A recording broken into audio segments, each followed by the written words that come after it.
Madam, in South Indian foods, dosa and idli are considered to be very gut friendly and good for gut. Yes, that's right only. Fermented means always good for the gut health. So, having a small doubt, idli is steamed at high temperature and dosa is roasted at high temperature. Is the good bacteria still survive in that heat? Yes, this is a good question. Baking idli of about 60 to 100 degrees Celsius retains the bacteria. But roasting the dosa in the tawa about 200 degrees Celsius kills the bacteria. At high temperatures, 80% of the bacteria gets died. Unfermented batter increases the sugar spike. Overnight fermented batter reduces the sugar spike. So, madam, you mean to say like fermentation is for sugar's control?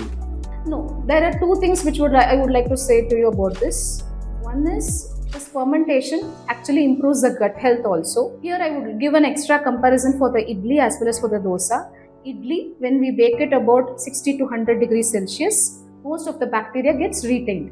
Whereas dosa, when we are trying to roast it on a tawa at about 200 degrees Celsius, 80% of the bacteria is killed, but traces of gut bacteria still remains, which is going to help in the digestion process.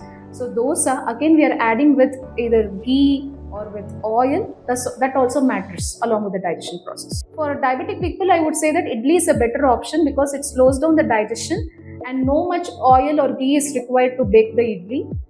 Dosa, which is the second option. So the sugar spike in idli is less when compared with dosa also. It's considered that idli gets easily digested and dosa will get late digestion. So because dosa is healthy and idli easily spikes up the sugar, is it fact?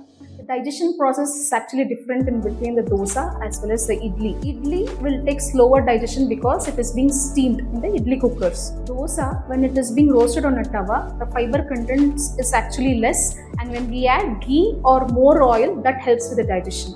And also the sugar spike is little high when compared with idli.